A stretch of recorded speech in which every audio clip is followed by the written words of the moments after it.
Hello, everybody. This is Dennis Wise once again. Thank you for tuning in. So, we are talking about The Wizard of Oz, and this is going to give you a little bit of context of what exactly the cultural impact of Oz has been. And for those of you who just remember the 1939 MGM film, Oz was kind of a big business here in the first half of the 20th century. So, just as a little bit of background, Alfred Baum wrote the first book in 1900, right at the turn of the century. Um, but he did this relatively late in life. He was like 40 years old when he wrote this book. He did a lot of things beforehand. Um, and by the time he was 47 in 1907, he finally realized, okay, I'm good at writing children's books. Oz is going to be my big moneymaker. So then he published 13 more Oz books himself. So basically, from 1907 to 1920, one per year until he died. After that, Oz was so popular that other authors eventually took over. Ruth Plumly Thompson and John R. Neal, a few others, they did over 50 books for the Oz series. And so imagine this, all the Oz books have come out every single Christmas from 1907 to maybe the late 50s, early 60s. For people who grew up with this, they would get a new Oz book for Christmas under the Christmas trees pretty much every year of their childhoods for two or three generations. People would be deeply invested in Oz the way that some people today are deeply invested in Harry Potter.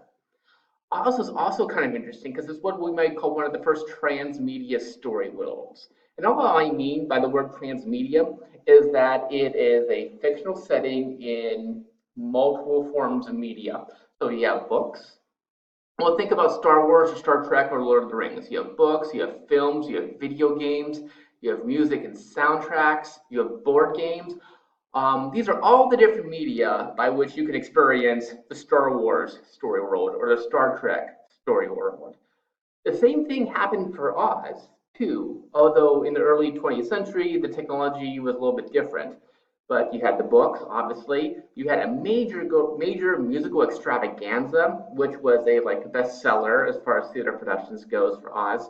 Baum was very interested in radio, which was just then emerging as a new technology, and they would have full orchestras to accompany radio storytelling of some of these stage plays. And there's actually a lot of silent films. Baum actually went out to California, started his own production company for silent films. And so there's like half a dozen Oz silent films before we ever get to the 1939 film. And another interesting note is starting with the eighth Oz book called Tick-Tock of Oz. That's actually the first Oz book to have a map. Now, for those of you who've ever read fantasy or deal with fantasy literature at all, you know that the maps are like a mainstay of these kinds of books. There's always a map. Well, Baum was one of the first ones to do that. Although he wouldn't be nearly as influential as Tolkien would later be with The Lord of the Rings. But if you're thinking about Oz, the first thing that everybody thinks about is the 1939 MGM film with Judy R. Garland, the Wizard of Oz. I think at the Loft there's even a new Judy film playing. Things that everybody remembers about this, and if you look at the assignments page, I mean, there's a whole list of clips from the film that's pretty well known. But the fact that it's Technicolor, the ruby slippers, obviously Dorothy herself, the Yellow Brick Road, Somewhere Over the Rainbow. These are the things everybody remembers. I'm melting, they remember that too. But it's one of the great films in cinema history. First shown on CBS. So after they made the film, it was actually shown on television in 1956, just when television was really getting started as a major American cultural phenomenon. And they would show this 1939 MGM film on TV once per year, pretty much from 1956 to the early 80s when they stopped that, until VCRs made it kind of obsolete. But again, if you think about all those people who would grow up and get a new Oz book for Christmas, every single Christmas of their childhood, you used to be able to set your clock by the showing of The Wizard of Oz on TV. So until my mother she was like 40 or so, she said, I know exactly how many times I've seen The Wizard of Oz because I'm 40 years old. That means I've seen it 40 times. It would come out once a year.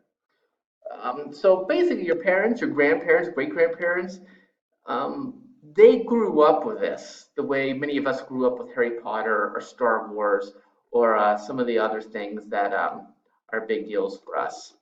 So what is actually the big deal for L. Frank Baum? Why am I teaching this children's book basically in a monsters course? Well, one of the major literary impacts that Baum had was that he really changed what fairy tales were. So if you think about every fairy tale you've ever heard, I bet even money you're gonna be thinking about one of the Grimm's brothers fairy tales, like Cinderella or Sleeping Beauty, Rumpelstiltskin. Those were all from the Brothers Grimm, who are a pair of German philologists. They also collected fairy tales. And you know the basic format of these kinds of fairy tales. I mean, we've all seen them. There's kings, there are princes, there's princesses. You have wicked stepmothers, you have wicked witches, you have fairies, you have enchantments or spells. It's always set once upon a time, and things usually come in three in these fairy tales, unless you're listening to an East Asian fairy tale, which things, oddly enough, things come in four. It's a very cultural relative sort of thing. Baum would change that. At least he would make a fairy tale truly in the American tradition rather than the European tradition. So the first thing, obviously, is he does the Wizard of Oz himself. What's he like? He's a humbug. It was actually based on the figure P.T. Barnum, the guy who did the circuses, who's famous for saying that there's a sucker born every minute. P.T. Barnum is really the model for the Wizard of Oz. By the way, if you've ever seen the Hugh Jackman musical, The Greatest Showman, complete lie about everything P.T. Barnum was about. He was absolute SOB. But they decided to make a happy-go-lucky musical of him. Whatever. But yeah, so the Wizard of Oz, he's based on this very American figure, P.T. Barnum. You have the Scarecrow, which obviously there's lots of farmhands and corn fields here in the U.S. That's an innovation. You have a little girl from Kansas who grew up with cyclones. And this is another pretty big switch from European fairy tales. I mean, think about Sleeping Beauty. Or no, think about Cinderella. What's Cinderella like? Well, she's pretty. She waits around until eventually a handsome prince comes and rescues her. She's kind of passive. She doesn't really do anything. She's just cute. And that's her entire purpose in life for Cinderella and a lot of these other. Sleeping Beauty doesn't even move. She just sleeps. So, you know, if you have like female characters in European fairy tales, they're pretty lame for the most part. Dorothy, completely different. She's completely active. She's self-reliant. She's not a princess by any means. She's a commoner. She's a little farm girl.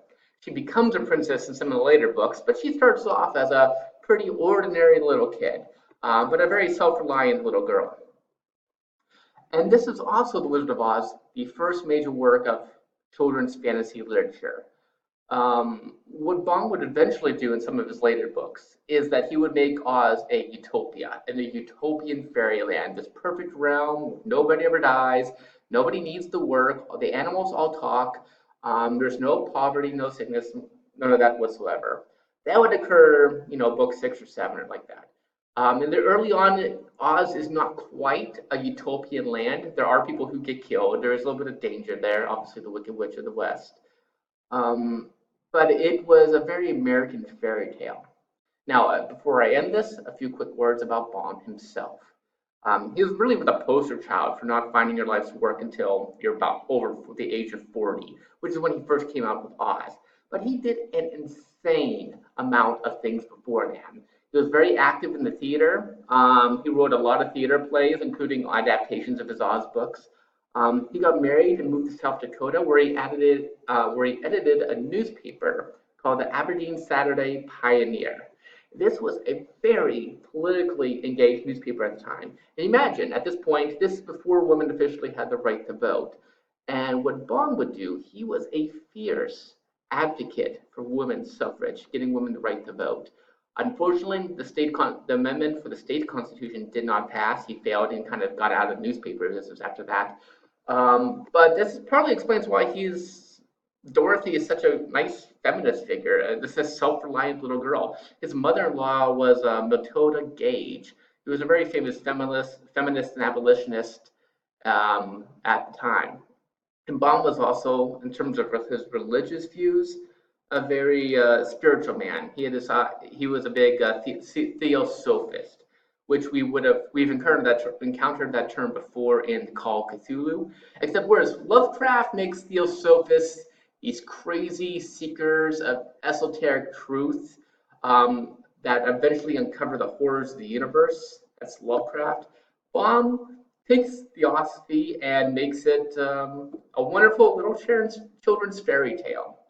A little bit different vibe there, just a little bit. Baum was also a traveling salesman for a while.